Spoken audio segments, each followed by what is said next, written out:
네, 안녕하십니까. 저번 주에는 저희가 피자 파티를 하느라 맛있는 거 먹느라 바빠서 방송을 켜지 못했는데 오늘 다시 돌아왔습니다. 오늘도 페퍼님과 특별한 게스트 제리님, 스카이지지의 제리님을 모셨는데 오늘은 웜홀이지만 우리가 항상 장안의 화제의 중심에 있는 이 하이퍼 리퀴드에 대해서 이야기를 안 해볼 수가 없었어요. 가격도 잘 오르고 또 워낙에 이쪽 생태계가 여러 가지 사건들, 제임스 윈이라는 친구가 위아래로 발라 먹으려다가 청산을 어, 일부 당했었나요? 여튼 상당히 많은 돈을 날릴 뻔한 그가 이제 그 하이퍼 리퀴드에서도 활동을 하면서 많은 주목을 이끌고 있기에 이 우리나라에서 또 이 밸리데이터를 돌리는 몇 안 되는 그 기관 중에 하나인 스카이 지지에 있는 제리님의 인사이트를 빌리고 싶어서 초대를 하게 됐습니다. 안녕하십니까, 제리님? 네, 안녕하세요. 반갑습니다. 저는 네. 웰컴. 저 이제 스카이 지지에서 좀 리서치하는데 이제 좀 하이퍼 리퀴드를 너무 좋아해서 여기에 특화돼서 리서치하고 있습니다. 이제 예전에 그 하이퍼 리퀴드 언제부터 처음 받고 왜 관심을 네. 가진지 옛날부터 그거 되게 저도 솔직히 옛날에 그거 뭐 선물도 없을 때 그 남의 볼트 들어가가지고 유고 바이킹이라는 놈 거에다가 돈 넣고 돈 잃어가지고 그 뒤로 한 번도 안 쳐다봤어요. 근데 그게 내 인생 최대의 실수가 될 줄이야. 그러니까 이제 그러한 그 배경에 대해서 좀 설명을 좀 해주세요. 그 배경은 솔직히 저는 뭐 선물 거래를 그렇게 즐겨하는 편이 아니라 그때는 알지 못했고요. 이제 회사 일로 이제 작년 10월 정도에 알게 됐는데 이제 그때부터 그때 이런 거 있으니까 한번 봐봐라 해서 이제 하이퍼 리퀴드에 대해서 알아보는데 여기에 매력에 푹 빠져가지고 이제 이 한국에서 그래도 한국에서 한글 리포트를 좀 저희 스카이지에서 처음 내놓았고 이제 그거를 토대로 이제 그 뒤로 하이프 에어드랍이 나오고 이제 스테이킹이 나오고 이제 밸리데이터로 참여할 수 있는 기회도 얻게 돼서 저희가 이제 디스프레드랑 같이 이제 밸리데이터를 돌리고 있습니다. 네, 그러면은 하이퍼 리퀴드를 처음에 그냥 뭐 캐주얼하게 리서치만 쓰고 그러다가 뭐 저절로 그냥 알게 돼서 그냥 흥미를 갖게 된 거고 뭐 다른 특별한 뭐 여기에 나는 어떤 강한 컨빅션이 있었다 뭐 그런 건 없었던 건가요? 아니요. 컨빅션은 있었죠. 조금 내러티브에 되게 잘 타 있다? 근데 그때 당시에도 좀 온체인 바이낸스라고 이야기는 나왔었고 물론 바이낸스에 비해서 1% 밖에 거래량이 없긴 했지만 그리고 좀 작년에 좀 핫한 키워드가 좀 밈코인하고 노VC, 노CX가 좀 만연했었잖아요. 그래서 좀 불공정한 기회에 대한 사람들의 인식이 좀 안 좋아지고 있었는데 이제 거기에 이제 노VC, 노CX 그리고 자체 자금으로 빌딩을 하고 그리고 실사용자들에게만 좀 에어드랍을 31%나 준 이런 프로젝트가 있었나 약간 이런 생각이 들면서 이제 이 하이퍼 리퀴드와 하이프에 푹 빠지게 되었습니다. 그래서 지금 하이퍼 리퀴드를 이제 우리끼리는 뭐 알지만은 아무것도 모르는 사람에게 하이퍼 리퀴드의 세일즈 담당자라고 본인이 그냥 생각을 하고 그게 뭔지에 대해서 설명을 해보고 왜 특별한지에 대해서 한번 설득해보는 그 시뮬레이션을 한번 해주겠어요?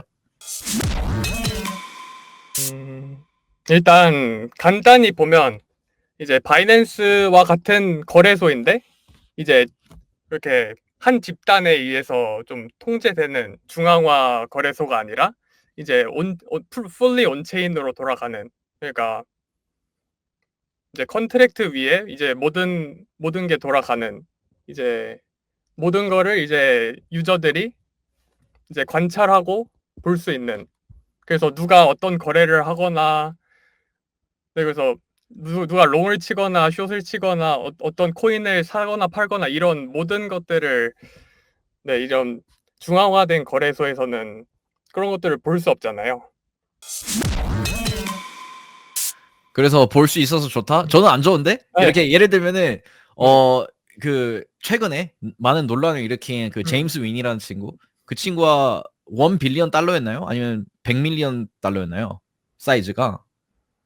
뭐 기억은 안 나지만 정확히는 기억이 안 나네요. 엄청났어. 엄청났는데 네. 그거를 보면서 음. 걔를 이렇게 음. '사냥을 하자.' 막 라는 음. 이런 그런 것도 네. 있었잖아요. 그래서 네. 이제 그런 거 같은 경우에는 음. 쪼끔 '안 좋을 수도 있겠다.'라는 생각이 네. 드는데 저는 개인적으로 하이퍼 리퀴드가 음. 왜 좋냐면은 일단 온체인에 돈이 있는 사람은 그거를 쓰는 게 중앙화 거래소에다가 돈을 보내는 것보다 훨씬 간편하고 음.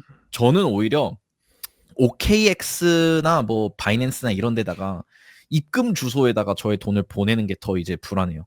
왜냐면은 그거 복사해서 붙여 넣기 한 다음에 내 지갑에서 이렇게 매뉴얼로 이렇게 다 해야 되잖아요. 근데 음. 하이퍼 리퀴드 같은 경우에는 EVM이다 보니까 그러니까 EVM 주소를 사용하다 보니까 이제 그냥 내가 브릿지로 넘기면 그냥 알아서 내 걸로 들어가고 그냥 아비트럼에서 입금을 하면 알아서 이렇게 하는 그 유저 경험이 저는 너무 편한 음. 거예요. 더군다나 KYC도 없다는 점. 저는 그게 되게 좋더라고요. 그래서 사실 그런 이제 다 보이는 거 그것도 장점이긴 한데 음. 저는 약간 이런 온체인 특화된 유저 경험에 음. 쪼끔 뭐랄까 많이 특화돼 있는 점 그게 좋다라고 음. 느꼈어요. 근데 지영님은 그 KYC가 없는 게 왜 좋아요? 귀찮잖아요. 귀찮아서? 네. 그것도 그렇고 어 이제 이거는 최근에 든 생각인데 코인베이스가 최근에 털렸었잖아요. 근데 그 아, 친구들이 그쵸, 그쵸. 네 그래 가지고 그 솔라나 파운더 중에 한 명인 그 친구가 그 사진이 그 KYC 그 사진 있잖아요. 자기 그 주민등록 그 뭐야 이거 신분증이랑 얼굴 이렇게 하고 있는 그 사진이 유명한 래퍼 미고스 그 걔네 인스타그램에 올라갔잖아요.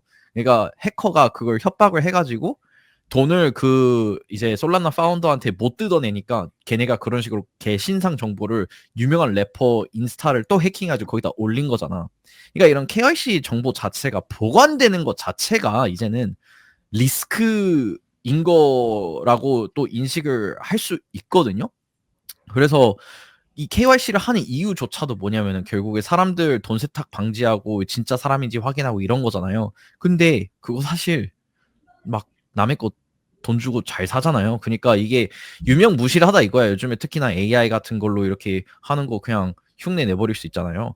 그래서 KYC 자체의 그 좀 효력이나 의미도 잃어가고 있는 상황에서 그거를 내가 또 다른 애들한테 내 신상 정보를 주는 게 과연 옳은가?에 대한 생각도 저는 요즘 들더라고요. 네.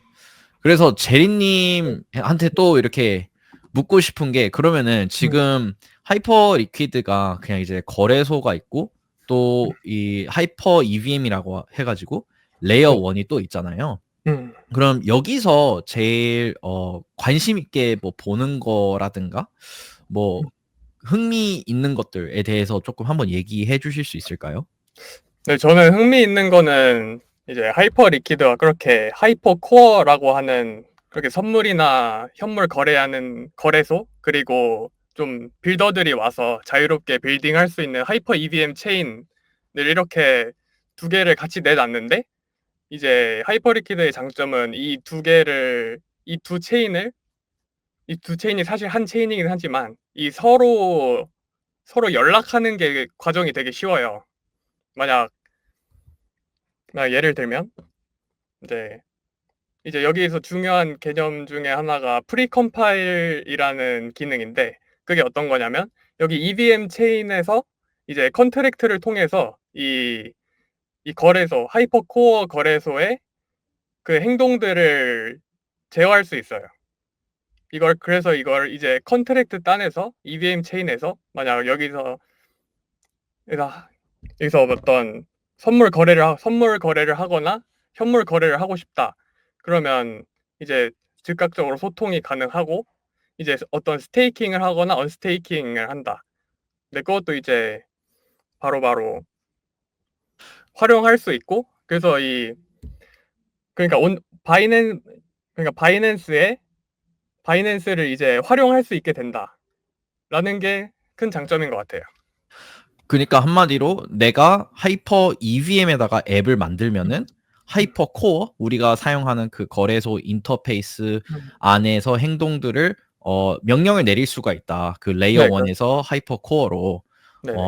그래서 그러한 식으로 작동을 하는 게 디파이 앱이랑 그런 건가요? 아니면 걔네들은 아니요, 또 디파이 앱은 따로 빌더 코드라고 그, 그, 그 선물 거래나 현물 거래 안에 있는 그 오더북이나 유동성들을 그대로 사용할 수 있게 해주는 게 빌더 코드고, 이거는 네 음, 이제 하이퍼 코어랑 EVM이랑 서로 왔다 갔다를 쉽게 해준다. 음. 그렇게 그런 거를 그럼 응용한 뭐 앱이 뭐 있나요, 현재? 어떠한 앱들이 그런 거를 응용하고 있나요, 그 기술을? 네, 일단 이 기술이 아직 나오지는 않았어요. 아, 이제 팀에서 만들고 있는데, 이제 거기서 바라는 거는 이제 선물 포지션, 예를 들어서 비트코인 10배 롱을 쳐놔서 이게 지금 플러스 200%인 상황인데 이거를 만약 팔고 싶지가 않아. 하지만 이거를 이용해서 유동성은 또 얻고 싶다면 이 롱을 친 포지션을 담보로 이제 스테이블 코인이나 하이프 코인을 다시 대출하고 이거를 또 어떻게 돌릴 수가 있게 되는 게 하나의 예시라고 볼 수 있어요. 굉장히 이거는 엄청난 네. 디젠을 위한 서비스네요. 네. 비트코인 10배 롱치고 그걸로 또 돈을 빌리는 사람이 있다? 아, 이거는 거의 미친 짓 같은데. 어, 페퍼님 하신 약간 말씀. 그런 거네. 그러니까 네. 원래 우리가 이제 펄프덱스를 통해서 이제 쓰는 그 어찌 보면 내가 이제 설물 투자를 하고 거기서 P&L이 나오고 그 퍼센트 계산을 하고 이런 것들은 사실 다 온체인이 아니란 말이에요. 그냥 다 서버에서 계산을 하는 거인 건데 아마 그냥 시중에 있는 펄프덱스들도 다 담보 같은 것만 온체인에 이제 갖고 있고 나머지 정보는 다 오프체인에 있을 텐데 그러다 보니까 내가 뭐 선물 100배를 쳐놨다. 뭐 그거 뭐 200% 수익이다. 이런 거를 가지고 또 컴포서블하게 따로 어떤 인터로퍼러블하게 다르게 쓸 수가 없는 건 거죠. 그냥 다 서버에 있는 데이터니까. 서비스에 국한된 데이터니까. 근데 하이퍼 리퀴드는 어쨌든 그런 모든 것들이 다 온체인에 있기 때문에 그냥 이런 것들까지 어찌 보면 디파이 뭐 레고 블록으로 쓸 수 있게 되는 거군요. 네, 맞습니다. 진짜 이렇게 듣고 보니까 진짜 굉장히 그러니까 예를 들면 DYDX 같이 퍼프덱스의 강자라고 일컬어짓던 애들도 사실은 그 포지션의 정보는 온체인에 없고 그냥 담보물만 온체인으로 있고 사실 걔네도 거래 데이터는 전부 다 오프체인에서 발생을 하고 있었다. 근데 하이퍼리퀴드는 온체인의 그 오더북 정보까지 다 온체인에 있다. 그렇기 때문에 그거를 레버리지한 또 다른 그 뭐라고 해야 돼? 아까 말씀하신 페퍼님이 말씀하신 그 뭐라고 해야 돼 이걸 컴포저빌리티가 한국말로 뭐죠? 여튼 레고 블록을 쌓을 수 있다. 어, 근데 이게 DYDX 그러니까 딱 그 DYDX는 조금 잘 모르겠긴 하다. 왜냐면 DYDX도 사실 풀리 온체인 펄프덱스를 표방하지 제가 사실 DYDX 잘 모릅니다만 그럴 것 같긴 한데 이제 뭐 예를 들어 뭐 드리프트 같은 그런 펄프덱스 서비스들 있잖아요. 그러니까 DYDX는 하나의 자체 체인으로 아예 간 거라서 걔는 조금 정확한 정보는 좀 리서치를 해봐야 될 것 같고 어쨌든 우리가 흔히 아는 그냥 체인 내에서의 펄프덱스는 하이퍼리퀴드가 구현하는 그 정도는 절대 안 될 것 같아요. 되게 재밌네요. 제리님이 차이를 좀 아시나요? DYDX나 하이퍼리퀴드나 뭐 그런 거의 음. 차이? 아니요. DYDX에 대해서는 잘 모르겠는데 일단 작년 11월쯤에 리서치할 때는 이제 진짜 모든 게 온체인에 올라간 펄프덱스는 하이퍼 리퀴드밖에 없다가 네, 그 당시 이야기였습니다. 그러면은 이제 여기서 궁금한 게 이게 그러니까 과거라기보단 지금도 이제 뭐 바이낸스나 이런 애들 다 오프체인에서 거래를 하는데 왜 그들은 그런 오프체인의 구조를 선택할 수밖에 없었는지, 그리고 왜 이 하이퍼리퀴드의 온체인 오더북 시스템이 구현하기 어려웠는지, 혹시 이런 거에 대해서 아는 게 있으신가요? 네, 일단 기술 자체가 어렵기도 하고, 이제 만약에 온체인 펄프덱스를 만들었다 했을 때 그냥 이거 자체만 띡 있는다고 모든 게 돌아가는 게 아니라, 사실 선물 시장에선 유동성이 가장 중요하잖아요. 그래서 하이퍼리퀴드 같은 경우에는 그 초기에 좀 유저들이 얼마 없을 때 이 유동성을 보완하기 위해서 그 자체적으로 좀 마켓 메이킹 하는 HLP라는 하이퍼 리퀴디티 프로바이더라는 거를 만들어서 여기에 사람들이 USDC를 예치하면 이 예치된 USDC로 유동성을 이제 공급해 주면서 이제 유저들이 얼마 없을 때에도 그런 중앙화 거래소들과 유사한 이제 그런 오더북 유동성을 만들어냈다. 그래서 이제 다른 프로젝트들도 조금 요즘 나오는 뭐 오스티움이나 그런 프로젝트들도 이렇게 자체 마켓 메이킹을 좀 하는 것 같은데, 네, 아직 하이퍼 리퀴드는 이제 HLP는 이제 그거 HLP가 미치는 영향은 되게 미미하고, 이제 다른 마켓 메이커들이 많이 들어와서 이제 유동성을 공급하고 있기 때문에 이거 자체를 따라하기는 힘들 것 같아요. 결국에 이 다른, 예를 들면 최근에 뭐 라이터라든가 이런 음. 친구들도 HLP하고 유사한 마켓 메이커 뭐라고 전략이라고 해야 되나? 뭐 알고리즘인가요? 뭐 여튼 네. 그런 것들을 많이 짜고 있는데, 음. 결국에 중요한 거는, 여기서 승자를 가리는 거는 유동성을 누가 더 많이 받느냐의 문제이고, 거기서 HLP가 지금 300미를 좀 넘었나요? 네, 300ml 네, 정도. 유동성이. 그리고 라이터도 제가 알기로 최근에 100미를 조금 넘었던 것 같아요.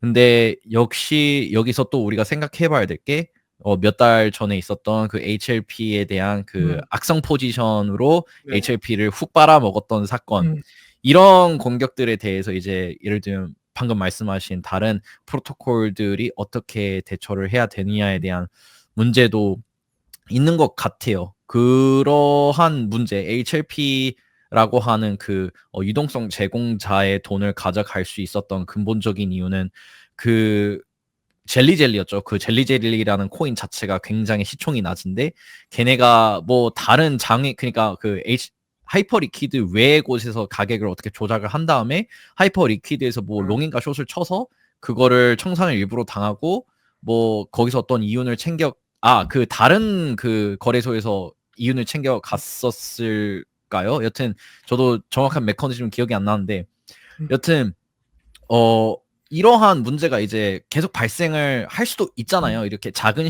이렇게 시총을 조종하기 쉬운 코인들을 자꾸 상장시키다 보면은.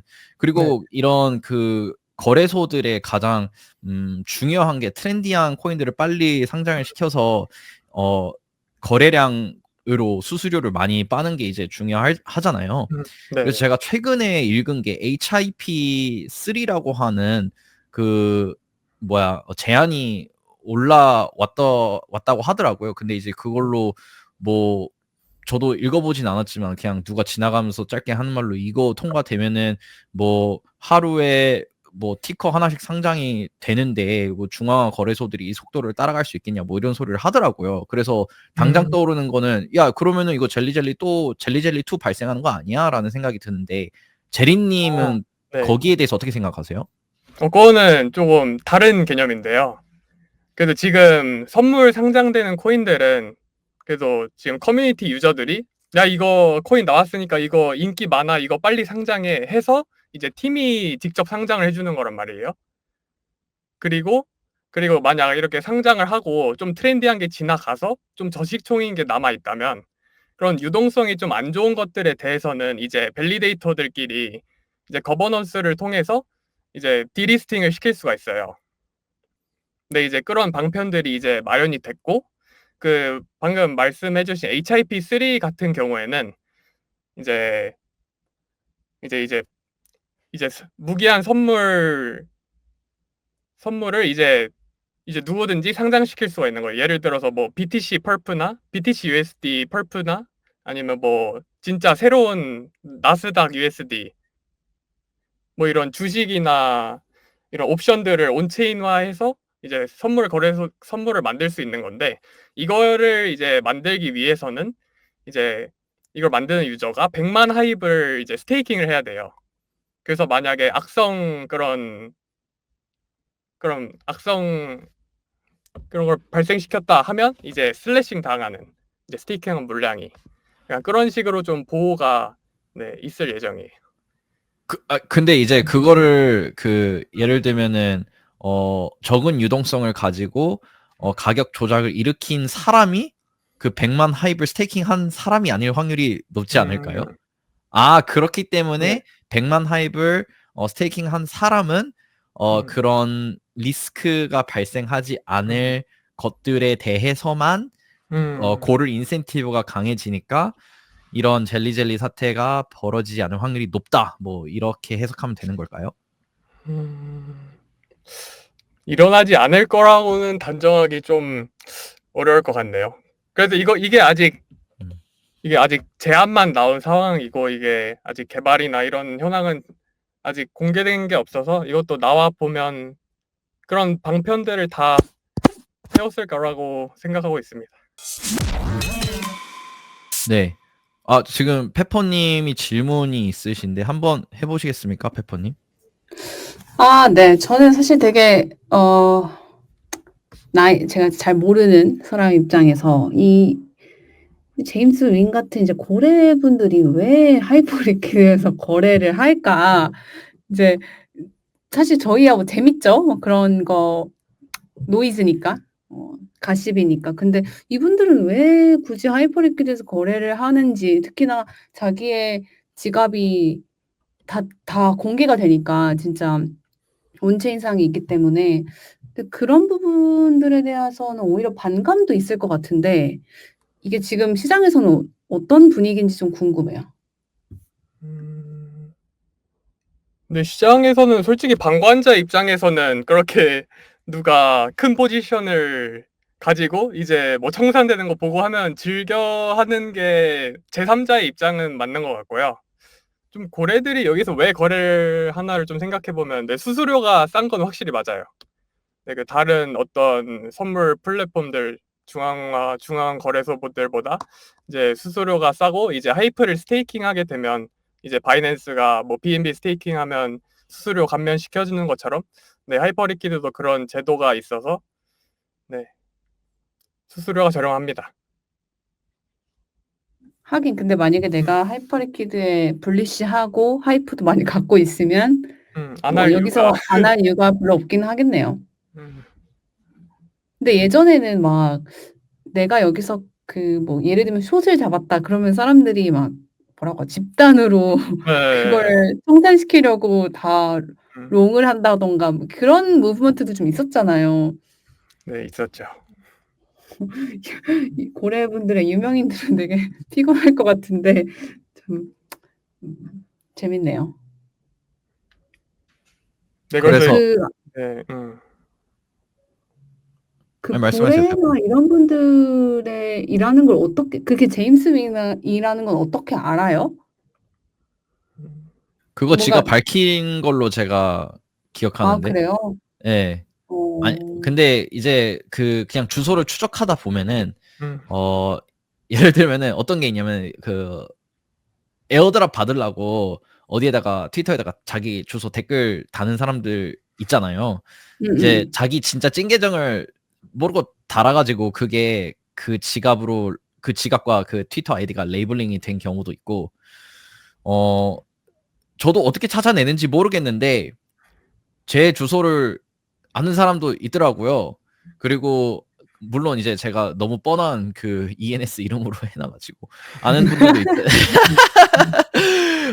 그런 경우도 있고, 하여튼 그 경우는 되게 다양하더라고. 이렇게 뭐랄까, 가지고 있는 NFT를 추적을 해가지고 그 NFT 넘버 있잖아요. 예를 들면 그렇죠. 뭐 NFT가 제일 쉽죠, 사실. 예, 그런 식으로 추적하는 경우도 있고 좀 시간 많고 할 일 없는 놈들이 이거를 잘 하더라고요. 지갑 추적을 다 해놓구나. 예, 돈 벌려고 별의별 걸 다 하더라고 이분들이. 예. 그래서 페퍼님 조금 후속 질문들이 있는 것 같은데 계속 해 보시겠어요? 네네네. 그래서 사실 저는 하이프 토큰 처음에 에어드랍 했을 때 지영님 받으셨나요, 혹시? 저는 그때까지만 해도 전혀 하이퍼리퀴 잘 몰라가지고 못 받았는데. 제 한숨 들리십니까? 네. 노코멘트 하시죠. 예, 답변이 되었으면 좋겠습니다.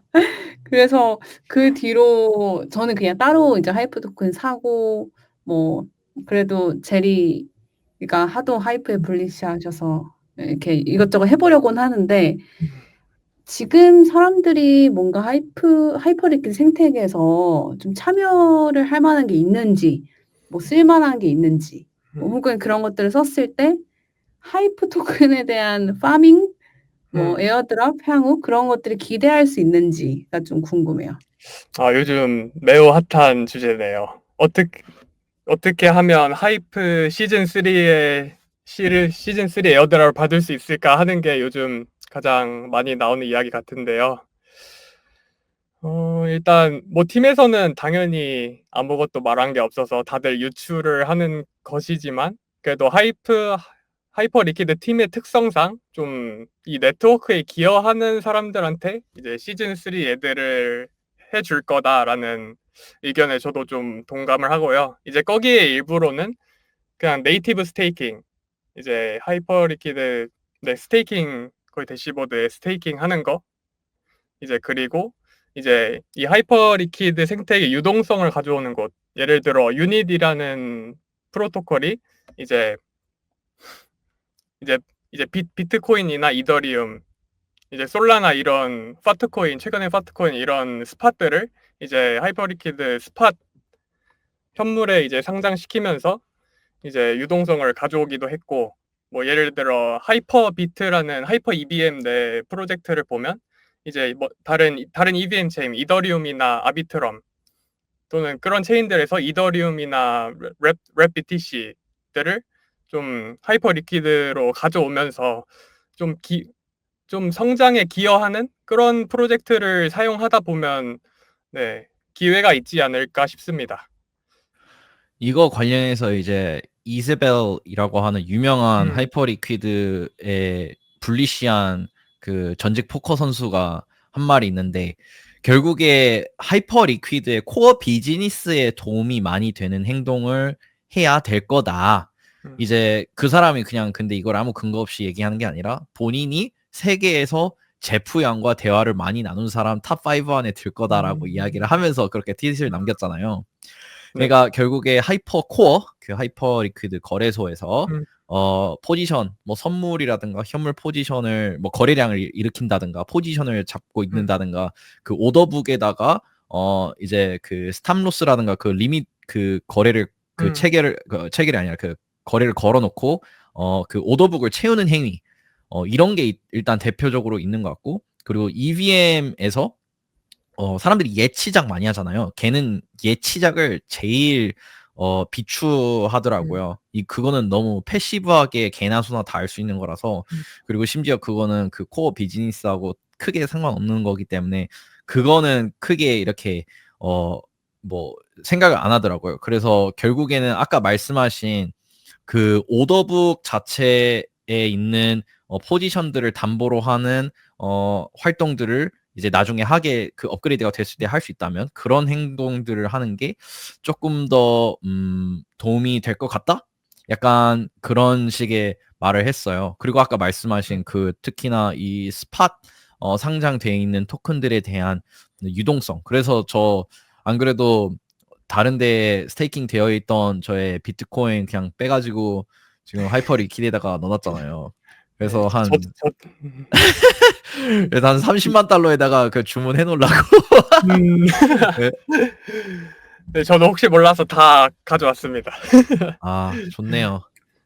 그런 방법이 있구나. 그거 생각 못 해봤다. 그냥 그러니까 저는 뭔가 여기 하이퍼리퀴 들어가면 뭐 하이프 토큰 스테이킹, 뭐 볼트에 넣는 거, 뭐 사실 혹은 아니면 스팟이나 선물 투자하는 건데 또 다른 방법이 있었군요. 제가 갖고 있는 토큰들이 스팟 거래가 있으면 걸어 놓는, 그러니까 오더북에다가 그냥 나도 넣어주는. 그쵸. 일단 어, 그게 되게 걔네 비즈니스엔 좋은 거잖아요. 이게 딱딱 채워져 있는 게. 근데 또 이제 레인지가 있을 거야. 분명히 얘네들이 또 그 되게 그치. 머리가 좋잖아요. 그 제프 양 그 이제 제가 아는 분은 제프 양이 그 올림피아드 1등 수학 1등 그 뭐지? 금상인가요? 여튼 그 우승한 거 챔피언이라고 맨날 되게 엄청 추앙을 하는데 그 정도 머리면은 이제 우리 같이 잔머리 굴리는 사람들의 꽤는 다 알고 있지 않을까. 맞습니다. 네. 선물 투자를 해야겠네요, 그냥.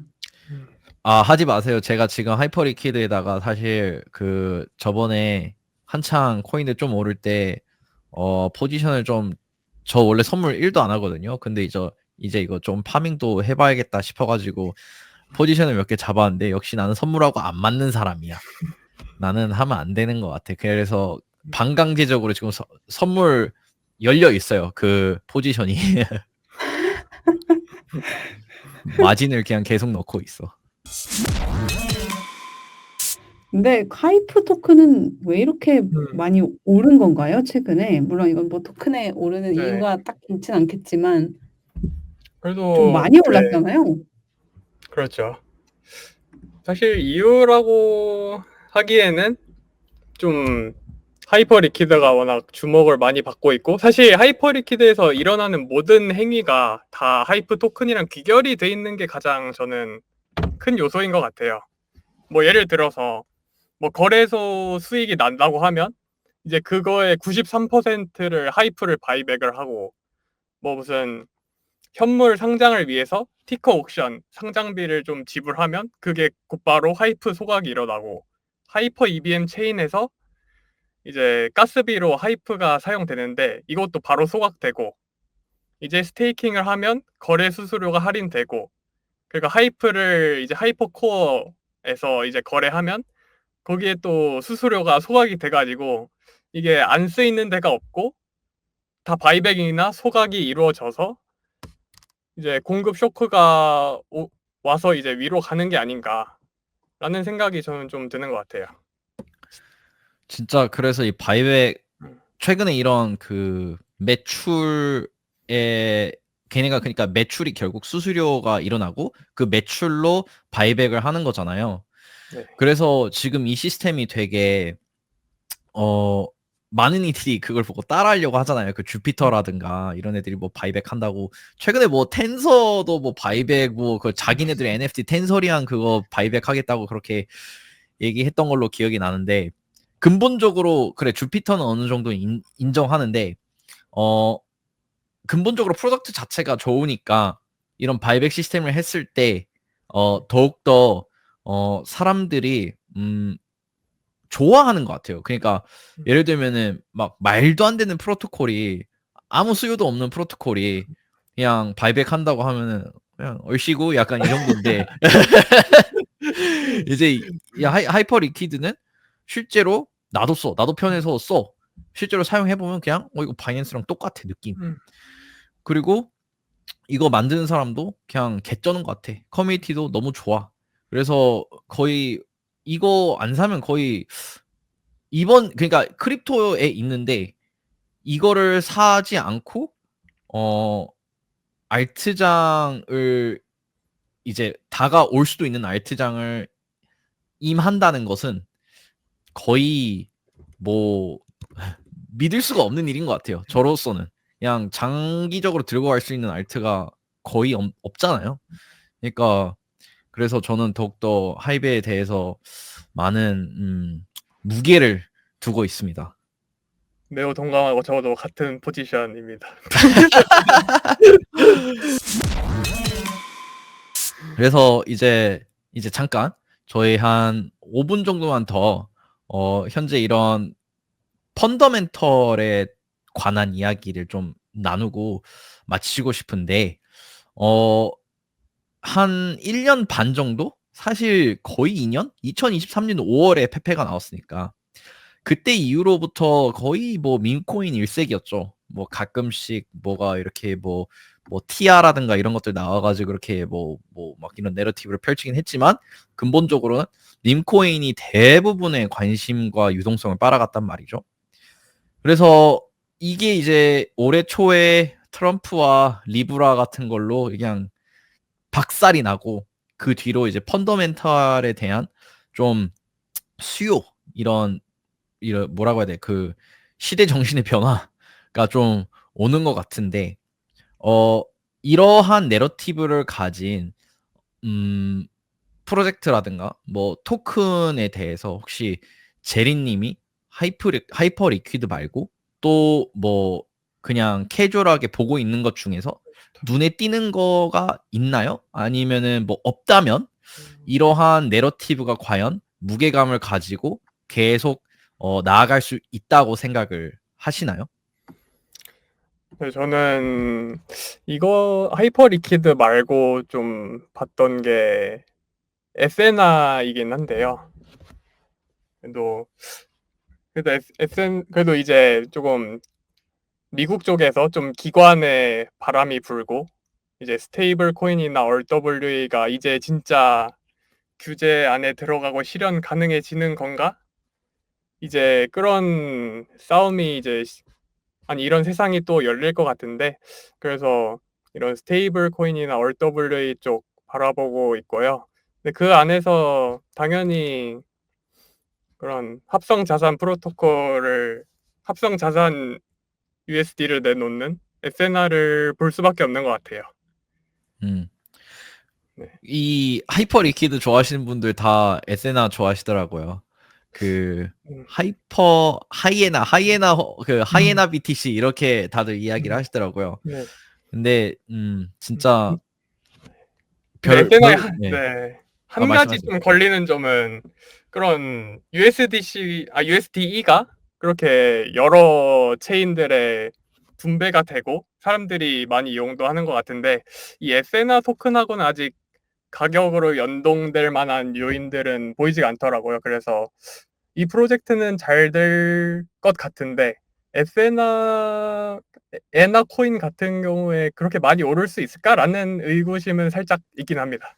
그쵸. 그거 거버넌스 토큰이잖아요. 네, 맞아요. 그래서 사실 걔네가 이제 그런 거를 못하는 게 그냥 미국의 증권법 때문에 바이백 프로그램을 한다든가 뭐 그렇게 함부로 시도를 하면은 또 그 SEC에 높으신 분들이 찾아와 가지고 문을 두들길 수 있어서 조금 조심스러운 게 아닌가. 그래서 확실히 이런 펀더멘탈 쪽으로 발달이 더 되려면 미국의 이 증권법과 크립토의 이 그 불쾌한 골짜기에 대한 해소가 먼저 선행이 돼야 할 것 같네요. 네, 마지막으로 그 페퍼님은 하실 말씀 있으신가요? 뭐 질문이나?